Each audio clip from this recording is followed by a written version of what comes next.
Hello viewers, today's discussion is about database monitoring. First let us understand why monitoring is needed. User sends queries to the database and gets the result by using these SQL commands.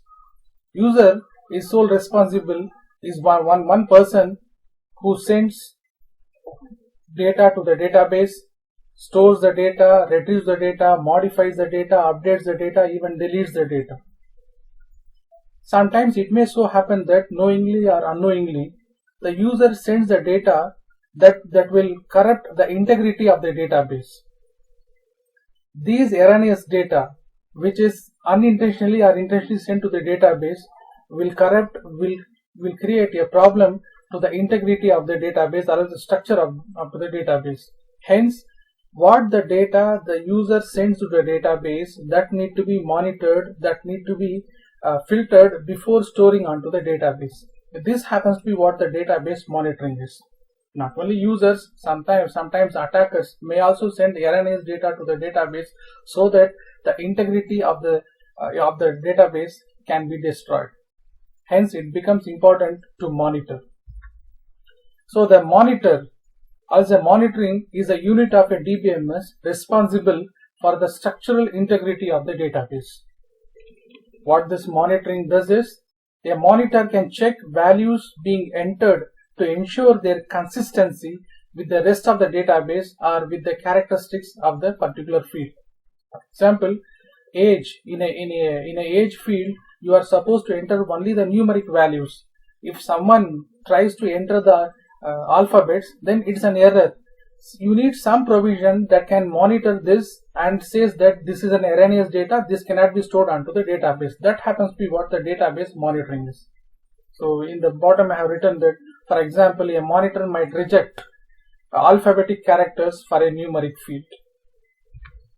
There are three types of monitoring the databases. One is range comparisons, state constraints, and third one is transition constraints. Let us see one by one. What is range comparisons? A range comparison monitor tests each new value to ensure that the value is within an acceptable range. What the data user enters onto the database, that the value of the data need to be within that range, from lower bound to the upper bound. If it is below to the lower bound or else over to the upper bound, that data need to be rejected. So that is the duty of this range comparisons. If the data value is outside the range, it is rejected and not entered onto the database. For example, suppose the user has to enter the date. So in the format DD, MM and YYYY. So the first one, the date's value will range from 1 to 31.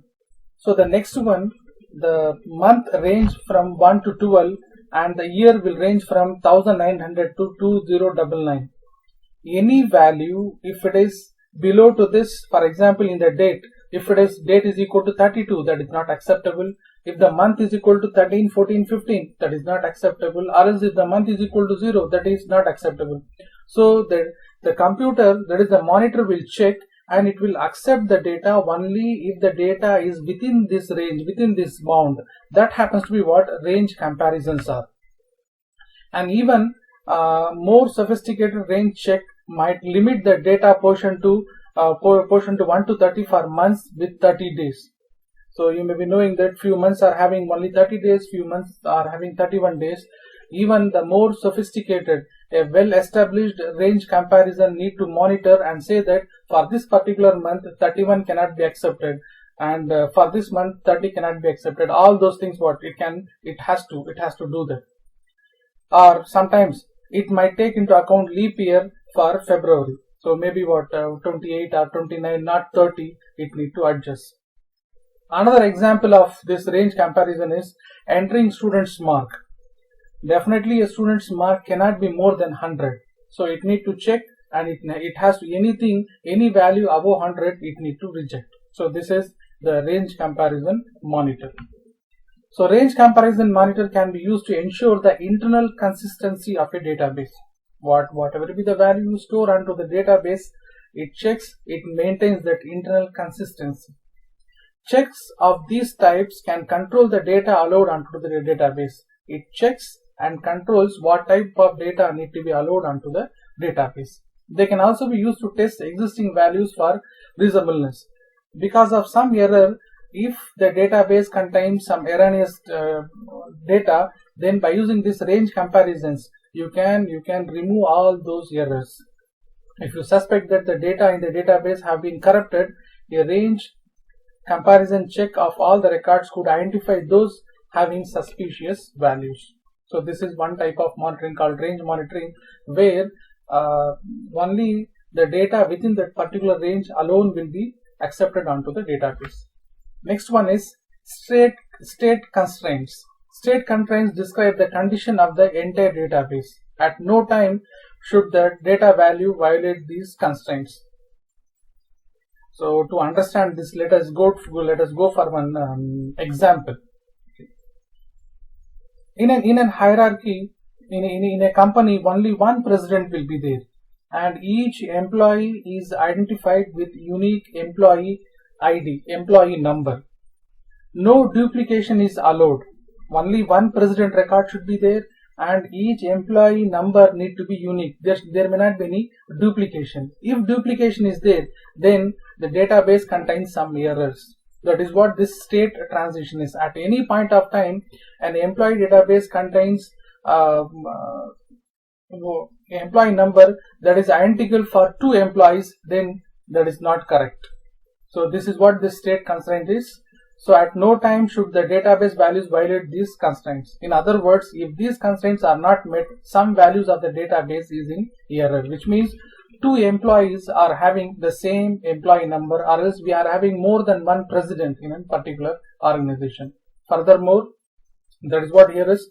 So example of state constraints are: consider database of employees classifications. At any time, only one employee is classified as president. If another one is there called with the employee category as president, then it is an error. Furthermore, each employee has an employee number different from that of every other employee. So no two employees will have the same employee number. This is about state constraints. And if mechanical or software failure causes portions of the database file to be duplicated, one of these uniqueness constraints might be violated. By testing the state of the database, the DBMS could identify records with duplicate employee numbers, or two records are classified as president. So by using the state constraints, you can remove this. You can remove the erroneous data onto the database. And the third one is state constraints. Third one is transition constraints. So it describes conditions necessary before changes can be applied to a database. For example, if you want to add a particular employee on a particular department, you need to have a vacancy onto the department. Without that, you cannot add. That happens to be what transition is. Transition, changing from one position to another position, changing from one state to another state. That happens to be what the transition is. So the transition constraints describe conditions. For example, before a new employee can be added to the database, there must be a position number in the database with the status vacant. If there is a vacant, then only what a new employee can be added onto the database. That is, an empty slot must exist. Furthermore, after employee is added, exactly one slot must be changed from vacant to the number of the new employee. Once the employee has been added, that vacant need to be removed and the employee number need to be added onto the database. So this is about this transition constraints. So just to have a quick rehearsal, range comparisons, this monitors the data values within that particular range. And the state constraints, so it says that no two, that is what primary keys, secondary keys, all those conditions it checks. And transition constraints, it describes conditions necessary before changes can be applied onto a particular database. Finally, simple range checks and filters can be implemented within most database management systems. However, The more sophisticated state and transition constraints can require special procedures for testing. Hope with this we will stop. Hope you understand this logic. Thank you.